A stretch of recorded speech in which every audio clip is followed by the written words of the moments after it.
साथ सबके साथ काम करके आपने मोस्टली सबके साथ काम किया है इस फिल्म में, ये आपकी पहली फिल्म है, तो कैसा लगा बताइए।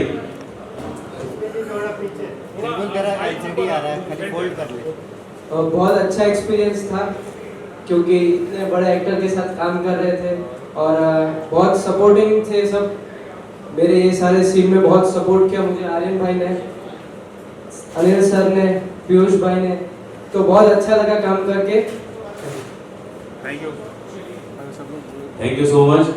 And Piyush ji please. ये जो डायरेक्टर साहब हैं अनिल जी, ये आपको डांटते वाटते थे सेट पर? अरे नहीं, ये बात तो मैं मान ही नहीं सकता क्योंकि हमारे तो 4 बार झगड़े हो जाते हैं। पीयूष जी कैसा एक्सपीरियंस रहा आपका बेसिकली आपके ज्यादा से ज्यादा सीन आर्यन के साथ रहे हैं, तो बेसिकली पूरी फिल्म में यहाँ पे, तो कैसा एक्सपीरियंस रहा डायरेक्टर के साथ, अपने को एक्टर के साथ? डायरेक्टर अनिल शर्मा जी के साथ मेरा पुराना सालों का ताल्लुकात है, तो बतौर निर्देशक उनको मैं पहले भी बहुत, पर इस फिल्म की जो खासियत है, माइक गड़बड़ हो गया है। इस फिल्म की जो खासियत है वो कहानी चूंकि आपको नहीं बता सकते, पर यह फिल्म हमारे समाज को सभी को देखनी चाहिए, क्योंकि जिनको हम अपराधी मानते हैं तो दिखते भी हैं अधिकतर, और वो समाज जो व्हाइट कॉलर होती है, शायद उनका पर्दाफाश पहली बार किसी फिल्म में हो। चलिए थैंक यू। थोड़ा सा नाम नमन, हमारे जो साथी हैं और यहाँ पर प्रबुद्ध व्यक्तित्व जितने भी हैं और हमारे मीडिया के बंधु बहन बेटे सब आए, सबको नमन करते प्रणाम करते। हम कुरुक्षेत्र की भूमि से हैं। देखिए ये फिल्म जो है इसकी कहानी जो मैंने सुनी थी, अब जब लोगों के बीच में जाएगी, ये इतना बड़ा संदेश है। शायद ये आज तक किसी फिल्मकार ने इस सब्जेक्ट को नहीं उठाया, नहीं चुना, क्या हालात रहे होंगे मुझे नहीं मालूम, लेकिन ये सब्जेक्ट ऐसा है कि देश में नहीं पूरे विदेशों में भी और पूरी जहाँ मानव जाति रहती है, जहाँ बच्चे हैं और परिवार हैं, वहाँ तक इसका बहुत बड़ा एक संदेश जाएगा। लेकिन चूंकि अभी बंधन है हमारा, नहीं बोल पाएंगे कुछ, आप जरूर देखिएगा। और हमारे दोनों सभी साथियों के साथ हैं, बच्चों के साथ हैं, कलाकारों के साथ हैं, तो मेरा इतना कहना है इस फिल्म को जरूर देखिएगा, प्रमोट भी जरूर करिएगा, जब रिजल्ट आएगा तब देखिएगा। नमन, धन्यवाद। थैंक यू कपूर जी। और इसी के साथ जैसे कि गाने रेडीमेड ले लिए जाते हैं, ज्यादातर मेरे साथ ऐसा होता है। हेलो, लेकिन इस फिल्म में 4 गाने हैं और चारों गाने सिचुएशन के हिसाब से, हमारे जो डायरेक्टर हैं अनिल जी, इन्होंने सिचुएशन के हिसाब से लिखवाए और लिखने के बाद इसकी धुनें बनी है।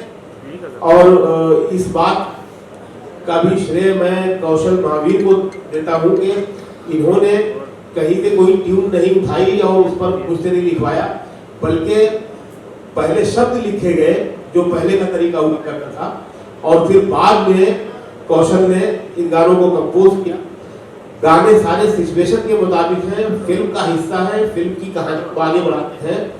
खास तौर से इस फिल्म का जो टाइटल सॉन्ग है वो पूरी फिल्म की कहानी बयान करता है चंद लफ्जों में, और बहुत ही कमाल का वो गाना है जिसे कौशल ने कंपोज किया है और मोहित चौहान ने गाया है। बहुत ही बढ़िया गाना है, वो आएगा थोड़े दिनों में तो आप लोग सुनेंगे। और मैं बहुत खुश हूँ इस फिल्म में काम करके, इसलिए भी खुश हूँ कि मुझे कुछ मुख्तलिफ, कुछ अलग लिखने का मौका मिला। ये गाने रूटीन के नहीं हैं, इनमें जो शब्दावली है वो उनका कहीं ना कहीं ताल्लुक थोड़ा लिटरेचर से भी है, साहित्य से भी है। तो ये किस तरह के गाने चल रहे हैं एक जैसे, उनसे ये गाने हटके हैं और इंशाल्लाह पसंद किए जाएंगे, आपको अलग भी दिखेंगे और अच्छे भी दिखेंगे। आपको विदु पांडे ने बहुत अच्छा रोल प्ले किया और सबसे मेन इम्पोर्टेंट पार्ट होता है डायरेक्टर। तो अनिल शर्मा के हिसाब से डायरेक्टर हम सबसे काम लिया, काम कराया, वो सबसे अच्छा बेस्ट पार्ट था। और सब एक टीम की तरह जुड़ के सब लोग काम कर रहे थे, तो अपने आप वो करेक्टर फील करना, उस करेक्टर में रहना, उस जोन में रहना, तो एक अच्छा लगता था। पूरा एक माहौल बन गया था उस टाइम पे पूरा, मतलब यही मेरी लाइफ है, यही मेरी ज़िंदगी, ये करेक्टर मैं प्ले कर रहा हूँ। तो होता चला गया वो अच्छा, सब लोग तक अच्छा बोल रहे हैं। बाकी मूवी रिलीज़ होगी तो ऑब्वियसली मैं चाहूँगा कि सब लोग एक बार ज़रूर देखें। एक ये मैसेज है, मतलब हम सबके लिए, आपके लिए, मेरे लिए, जितने भी लोग और यहाँ पे खड़े हुए हैं, सबके लिए मैसेज है। बच्चे देखने नहीं जा सकते, इसको ए सर्टिफिकेट मिल गया, उसके बावजूद कि ये बच्चों के लिए ही मूवी है, बच्चे पे बेस्ड मूवी है। बट ठीक है, नॉर्म्स एंड लॉ है, उसमें कुछ कह नहीं सकता। बट एक बार ये हर पेरेंट्स को, हर एडल्ट को एक बार ये मूवी जरूर जरूर जरूर देखनी चाहिए। और शकील भाई ने बहुत अच्छे गाने लिखे हैं इसमें, चारों बहुत खूबसूरत गाने लिखे हैं, और उतना ही खूबसूरत म्यूज़िक दिया है कौशल भाई ने भी। गाने भी बहुत अच्छे गाए हैं, सुनीति मैम, मोहित सर, नीलम मैम, तीनों ने बहुत अच्छे गाने गाए हैं। और आगे की पूरा PR शकील भाई कर रहे हैं, तो PR नगमा जी कर रही है और डिस्ट्रीब्यूटर शकील भाई कर रहे हैं, सॉरी। तो देखो आगे क्या होता है, होप सो। आप सबसे रिक्वेस्ट है कि ये मूवी ज़रूर देखें एक बार। Thank you so much. आप थैंक यू नगमा जी। कुछ बोलना चाहेंगे आप? हेलो, तो मेरा नाम तीर्थ है और मेरे कैरेक्टर का नाम रुद्र है, और बहुत अच्छा लगा मूवी करके। अच्छा, अगर मैं आपको कैसा लगा रोल प्ले करके, सब कुछ बता। सबके साथ काम करके भी बहुत अच्छा लगा, सब एकदम सपोर्टिंग थे, और अगर मुझे कुछ होता था तो पूरा शूटिंग रोक देते थे। और आर्यन भाई के साथ भी काम करके बहुत अच्छा लगा। आप बताइए, थैंक यू सो मच। काफी अच्छा लग रहा है। Thank you. फिल्म भी फेस्टिवल में काफी अच्छा है। Something about the film, poster and your character. मेरा बेसिकली कैरेक्टर जो है उसमें सारा एक बच्चा होता है, उस बच्चे का जो रोल प्ले किया है तीर्थ ने बहुत अच्छा प्ले किया। रुद्रा, छोटा रुद्रा ये, बड़ा रुद्रा मैं, तो बहुत अच्छा था। तीर्थ के साथ काम करके बहुत अच्छा लगा। जो डायरेक्टर ने स्क्रिप्ट लिखी, उनका थॉट प्रोसेस था, कहीं ना कहीं मैं बोलूँ तो आई डोंट नो मेरे को बोलना चाहिए नहीं बोलना चाहिए, बट कहीं ना कहीं ये ट्रू स्टोरी है जो डायरेक्टर साहब ने वो कहीं लिखी है। सच बोलो तो उन पर ही बेस्ड एक स्टोरी है, ट्रू स्टोरी है ये। और जो रोल प्ले किया तीर्थ ने बहुत अच्छा किया। वो मेरे को बूस्टअप हमेशा उसने किया, मैं पहले भी आपको बोल चुका। हम मेरे को एक बूस्टअप मिलता था, तो फिर उस हिसाब से मैं भी अपनी एक्टिंग करता था। तो काफ़ी अच्छा लगा सबके साथ काम करके। सपोर्टिंग कास्ट ने बहुत अच्छा काम किया मेरे तरह से। पीयूष सुहाने सर हुए, बहुत अच्छा काम किया। रितु पांडे, उन्होंने बहुत अच्छा काम किया, पहली मूवी थी, बट नो डाउट अच्छा काम किया उन्होंने भी काफ़ी। अरे फिल्म में हीरोइन नहीं है, थोड़ा दुख हो रहा है। नहीं मेरे को हीरोइन नहीं, उसका दुख नहीं हो रहा। मेरे को करेक्टर इतना अच्छा मिला, इतना चैलेंजिंग था, वो मेरे लिए हीरोइन था। तो मेरे को उसको एंजॉय करने में ज़्यादा मज़ा आ रहा था, घंटे अल्लाह कि मैं हीरोइन को एंजॉय करूँ।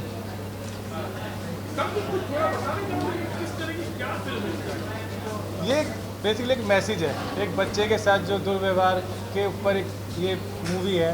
तो पूरी डोमेस्टिक वायलेंस भी बोल सकते हैं, और मैं पूरा नहीं खोल सकता क्योंकि वो वर्ड टू वर्ड मूवी है। अगर मैं पूरा खोलूँगा तो वो आप एक बार देखो, पूरा सस्पेंस देखो और आपको बहुत पसंद आएगी। म्यूज़िक इसका नो डाउट बहुत अच्छा है। शकील भाई बहुत अच्छे शायर भी हैं, तो उनके एक लफ्ज़ जो होते हैं वो बहुत मीनिंगफुल होते हैं। जो वो लिखते हैं बड़ा मीनिंगफुल लिखते हैं। तो उन्होंने एक वर्ड जो लिखा है, एक गाना जो लिखा है बड़ा मीनिंगफुल है, एक दर्द बयां करता है पूरे कैरेक्टर का। चाहे आप बेदाद का टाइटल ट्रैक सुनो या जो भी सुनीति मैडम ने 2 गाने गाए, नीलम बत्रा ने गाने गाए, आप वो चारों गाने एकदम मीनिंगफुल गाने हैं, बहुत अच्छे लिरिक्स लिखे हैं। और कौशल महावीर ने भी उनको बहुत अच्छा सराहा, बहुत अच्छा कंपोजिशन करी है उसकी। तो ओवरऑल मतलब अच्छा लगा काम करके। एक चैलेंजिंग टास्क था कि ये कैरेक्टर प्ले करना, सडनली साइको होना, बच्चा बनना, मैच्योर होना, रिवेंज, वो सब कुछ करना, तो बड़ा चैलेंजिंग था। और मेरे को सपोर्ट करता, हमेशा तीर्थ सपोर्ट करता रहा क्योंकि वही बहुत अच्छी एक्टिंग कर रहा था साथ। Thank you. आप जानते हैं कि बेदात का मतलब जो होता है वो नाइंसाफ़ी है, जो हम बता चुके हैं। ये पोस्टर फर्स्ट लुक था, हमें बहुत काम करके मज़ा आया क्योंकि अनिल जी का नरेशन उनकी बातचीत, उनका अपना थॉट प्रोसेस जो था वो बहुत ज़्यादा क्लियर था इस कॉन्सेप्ट को लेकर कि हमें एक्चुअली क्या करना है। और काम करते समय जब हम तीनों जन बैठे हुए थे, अनिल जी, शकील जी एंड माई सेल्फ, तो ये था कि हाँ हमें बहुत अच्छा काम करना है। और क्योंकि पहले पोइट्री लिखी गई, पहले गाने लिखे गए, फिर हमने कंपोज किया, क्योंकि मैं उसी थियरी को बिलीव करता हूँ और मैं उसी थियरी में काम भी करता हूँ। तो बड़ा मज़ा आया और जल्द ही अब इसके बाद गाने लॉन्च होंगे और ट्रेलर लॉन्च होगा, तो आपको बहुत मज़ा आएगा और आप ज़रूर इसको देखें भी, सुने भी। और ये एक बहुत अच्छा अवेयरनेस है जो आपको आने वाले समय में पता चलेगा कि ये एक्चुअली बेदाग क्यों है, तो आपको बड़ा मज़ा आएगा और थैंक यू। अब ये बेदाग क्यों है, ये फिल्म ये सवाल भी उठाती है बार बार, और जो टाइटल सॉन्ग है इसका उसमें भी ये सवाल खड़ा किया गया है, सवाल पैदा किया गया है कि बेदाग क्यों है। जैसे कि कौशल ने बताया कि बेदाग का मतलब नाइंसाफ़ी, अत्याचार। मैं उर्दू का आदमी हूँ, उर्दू साहित्य का आदमी हूँ, इसके बावजूद मुझे ये कहने में कोई मुझे शर्मिंदगी नहीं हो रही है कि मैं खुद बेदाग का मतलब नहीं जानता। मुझे भी लुगत देखनी पड़ी, डिक्शनरी देखनी पड़ी कि बेदाग का मतलब क्या होता है। तो ये एक उर्दू लफ्ज़ है। और जैसे दाद देना, दाद मतलब किसी चीज़ की दाद देना, उसके साथ इंसाफ करना, और बेदाग नाइंसाफ़ी। दूसरी जो सबसे अहम बात है कि इस के सारे गाने सिचुएशन पर लिखे गए हैं, कोई भी रेडीमेड गाना उठा के नहीं फिल्म में नहीं डाला गया है। ये सबसे बड़ी अहम बात है, क्योंकि ये फिल्म एक कहानी कह रही है और बहुत अहम कहानी है वो। और जो चारों गाने हैं वो फिल्म की कहानी का हिस्सा हैं। मतलब हम फिल्म डायलॉग में बताते हैं और गाने जो होते हैं वो कहीं तरन्नुम में फिल्म को बयान करते हैं वो। तो ये जो चारों गाने लिखे गए हैं सिचुएशन पर लिखे गए हैं और फिल्म की कहानी को मद्देनज़र रखते हुए, ध्यान में रखते हुए, फिल्म के किरदार को, फिल्म की कहानी को नज़र में रखते हुए गाने लिखे गए हैं। और एक अहम बात यह है कि इसका कोई भी गाना ट्यून पे नहीं लिखा गया है। आजकल क्या होता है कि पहले धुन बन जाती है, फिर उसके ऊपर अल्फाज फिट किए जाते हैं। मेहनत भी कम करनी पड़ती है। हाँ, शायद इसमें ज़्यादा ऑप्शन लिखने पड़ते हैं। हो सकता है कि एक जो मुखड़ा लिखा गया है उसकी धुन ठीक से नहीं बन पाई, या डायरेक्टर को समझ में नहीं आया, तो दूसरा मुखड़ा भी लिखना पड़ता है, तीसरा भी लिखना पड़ता है। इसमें लिरिसिस्ट का काम बढ़ जाता है। एक बार ट्यून जब फाइनल होती है तो उसमें हमारी मेहनत तो शायद कम होती है, लेकिन ट्यून पे लिखना अपने आप में खुद एक चैलेंज, एक कुश्ती है, एक बड़ा चैलेंज है। तो इसकी ये बहुत ख़ास बात है कि इसके सारे गाने सिचुएशन पर लिखे गए हैं, कहानी में रहते हुए लिखे गए हैं, और हर गाना पहले लिखा गया, पहले अल्फाज आए, उसके बाद उसको कंपोज किया। हाँ, उसके बाद उसको कंपोज किया गया, उसको तरन्नुम दिया गया, और यही तरीका था पहले का। कौशल महावीर बहुत बड़े म्यूज़िक घराने से ताल्लुक़ रखते हैं। इनकी उम्र छोटी बहुत है, लेकिन इनके पीछे कई पीढ़ियां ऐसी हैं जो म्यूज़िक का तजुर्बा रखती हैं, और वो तजुर्बा इनके खून में है, जो इनको विरासत में मिला है, और बहुत अच्छा काम कर रहे हैं। ये बहुत अच्छा म्यूज़िक है, जिस तरह फिल्म भी बहुत अच्छी है, आप देखेंगे। हम तो एक नई पोइट्री के साथ, क्योंकि आज एक चीज़ और है, लिटरेचर जा रहा है म्यूज़िक से, कहीं से भी बोल उठा दिए, कहीं से भी। ये दौर है, ये हमें भी समझ में आता है। कई बार प्रोड्यूसर का होता है, कई बार कॉर्पोरेट कंपनी कहती है, कई बार म्यूज़िक कंपनी कहती है नहीं यार ज़माने के हिसाब से तो, लेकिन लिटरेचर अपनी जगह कायम रहना चाहिए और वो आगे तक चलता है। इस फिल्म में भी आपको ऐसा कोई शब्द या ऐसा कुछ नहीं, मगर आपको गाने में भी एक पोइट्री नज़र आएगी। पुराने जो गाने आज भी बजते हैं वो क्यों बजते हैं? क्योंकि उनमें पोइट्री अच्छी है। मेरा ये मानना है कि किसी भी अच्छे गाने के लिए या हिट गाने के लिए ट्यून भी अच्छी होना ज़रूरी है, उसका ट्रैक भी अच्छा होना चाहिए, उसके लिरिक्स भी। लेकिन जब लिरिक्स किसी अच्छी ट्यून को अच्छे लिरिक्स मिल जाते हैं तो वो उस गाने की उम्र बढ़ जाती है। शायरी जो है, पोइट्री जो है, वो गाने की उम्र बढ़ाती है। इसलिए अच्छी शायरी की, अच्छे लिरिक्स की ज़रूरत गानों को पड़ती है, और जब जब भी अच्छा लिरिक्स आता है, अच्छी पोइट्री आती है, तो वो कहीं ना कहीं अपना रंग दिखाती है, और वो कहती है कि देखो ये मैं आया हूँ, ये और वो गाना देर तक चलता है, उसकी उम्र बढ़ती है। देखिए, मेरा मानना ऐसा है, जुल्मों की किताबें सदियों से लिखी गई है, जुल्म होते आए हैं। इस फिल्म के माध्यम से प्रयास यह है कि जुल्म की किताब सफ़ेद हो जाए, जुल्म की किताब सफ़ेद हो जाए और वो जुल्म सहना जो विकल्प था, लाचारियाँ थी, कोई लाचार ना रहे, बेबस ना रहे, बेदाग ना रहे। बस इतनी सी बात है। संक्षेप में इतना ही कहना चाहूँगा कि जैसा कि मैंने पहले भी कहा कि सफ़ेद पोश जो क्रिमिनल्स होते हैं उनको हम कोई भी नहीं पहचानते हैं, और वही सबसे बड़े कारण होते हैं जो मासूमों को पागल होने की हद तक पहुँचाते हैं। तो ये हमारी कहानी कुछ उसी के ऊपर है, और ये हर उस इंसान को देखना चाहिए जो चाहता है जानना कि इस आदमी के ऐसे होने के कारण क्या है। Aryan as an actor, Aryan आप ये कह सकते हैं कि ताज़े हैं बतौर अभिनेता, पर जैसी उम्मीद नहीं थी उससे कहीं बेहतर काम किया है। आप जब देखेंगे तो आप शायद उस किरदार के साथ डूब जाएंगे और शायद आपके आंसू भी निकलें। बोले सवाल खुश मुबारक हो, बधाई हो। बहुत ही अच्छा लग रहा है।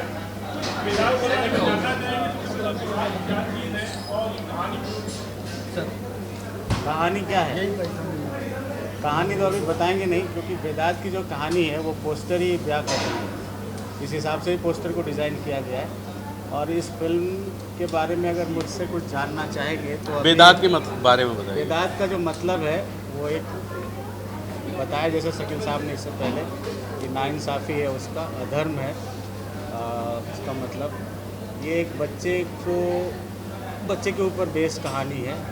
कई तरह के अधर्म होते हैं, तो इसमें एक पर्टिकुलर एक अधर्म हुआ है जो इस फिल्म में है, वेदांत में।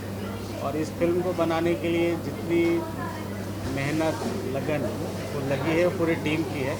मैं अकेला इस फिल्म को बना नहीं पाता।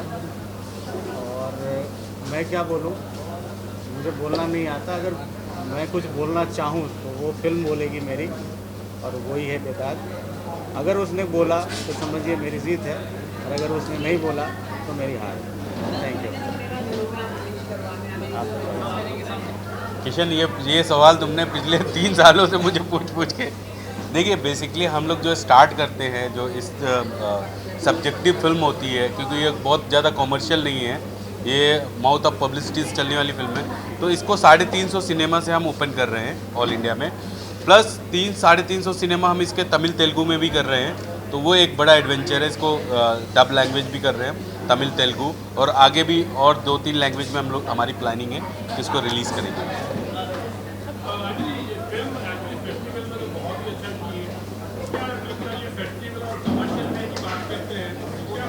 ज़्यादा फर्क नहीं है कि फेस्टिवल फिल्म और कमर्शियल फिल्म। अगर कमर्शलाइज मतलब ये हो गया कि स्टार, आपके जिसमें स्टार नहीं है और आपकी फिल्म को हॉट करनी है तो उसको आप फेस्टिवल में भेजते हैं। फेस्टिवल से लौटने के बाद यहाँ कुछ मिला है तो शायद हिंदुस्तान की नज़रों में आती है, रजिस्टर होती है कि हाँ इस फिल्म में कुछ तो है, तो देखना चाहिए। ये हो गया। हिंदुस्तान के जो ऑडियंस है वो सिर्फ स्टार ही दिखाई देता है उनको। छोटी फिल्म या कोई ऐसी फिल्म है जो बहुत कमाल की फिल्म है, वैसे फिल्म रह जाते हैं पीछे। और हमारे हिंदुस्तान के जितने भी डिस्ट्रीब्यूटर हैं या जितने भी लॉबी हैं वो स्टार बेस है, क्योंकि बिजनेस हो गया। अब फिल्म वो नहीं रही जो फिल्म से जो मैसेज मिलता था, वो मैसेज नहीं रह गई, अब फिल्म बिजनेस हो गया। और हमारे हिंदुस्तान के ऑडियंस भी ऐसे हैं जो 3 घंटे एंजॉय करने जाते हैं, वो दर्द लेने नहीं जाते। तो दर्द वाली फिल्में बहुत इसलिए कम आती है। सही बोला भाई? Thank you so much, thank you.